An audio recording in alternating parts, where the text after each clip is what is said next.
Welcome to our 5 on 5. We're pleased to be joined by Chris Walker, Jackson County Clerk. Chris, thanks for coming in. Thank you. Thanks for having me. Yeah, our pleasure, of course. So tell us, what are the duties of the county clerk?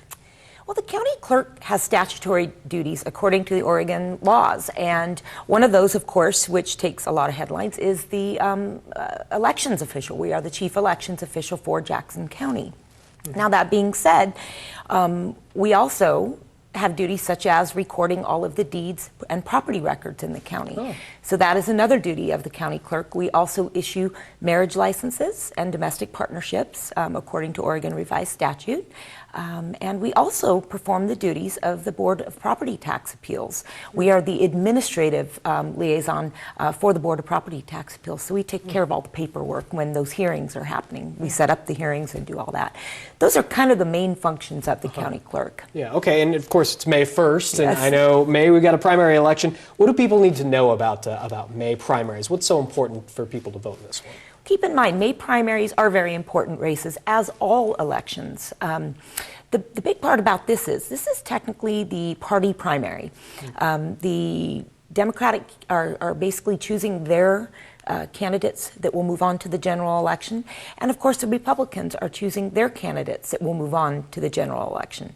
But keep in mind, the Republicans this year did open their primary up for 3 state candidate races to non-affiliated voters. Now, that would be for the office of Attorney General, Secretary of State, and State Treasurer, only for those 3 races. So if you were a non-affiliated voter, you had the option to take the postcard that you received in the mail from the Secretary of State, complete that form, or send us in a request, and you would get that partial Republican ballot for this election. Of course, on that ballot would also be for all Democrats, Republicans, non-affiliated voters, and all voters would be measures and nonpartisan candidates also. So it's just kind of key to a primary. We don't see the primaries opened up a lot in Oregon, but in this one the Republicans did choose to open their primary up to non-affiliated voters for those 3 specific races. Interesting. Okay, we're going to take a quick break. Much more with Chris in just a moment. Stay with us.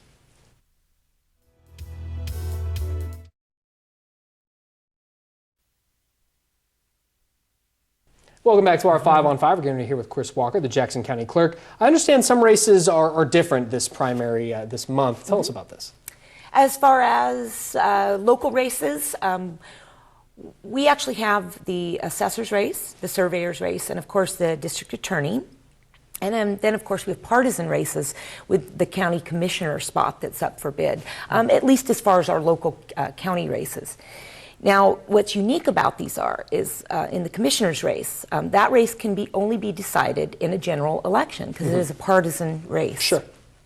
But the assessor, the surveyor, and the district attorney, any one of these candidates that draw 50% plus 1 vote, so majority vote, can actually be elected in a primary election. And it's key to those races.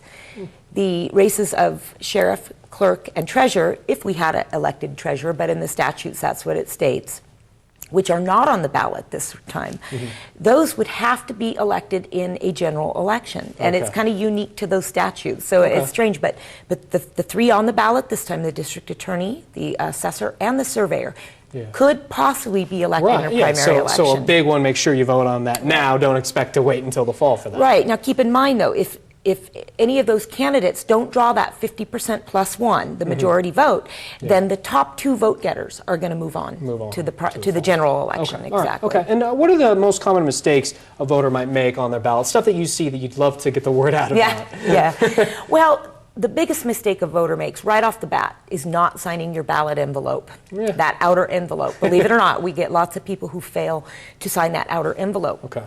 Now, make sure that's done. If not, we do catch that, and we try to phone call the voter first. We look inside their voter history. If they've provided a phone number, we'll try to contact them by phone. But new for this election, these type of ballots that don't have signatures on them will fall under the same provision as a signature challenged ballot.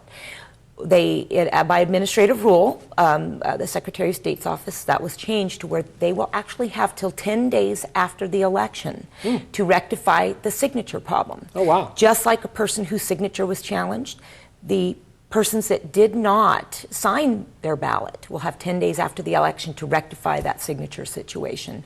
So keep that in mind. If you get a call from us or you get a letter in the mail, don't ignore that. You still have an opportunity because you have started the intent to vote. You actually submitted that ballot. Yeah, well, that's great. Okay, I'm glad they added that extra time. Okay, we're just a few seconds left. Can you tell us if anybody has any questions, where can they find perhaps the answers to those?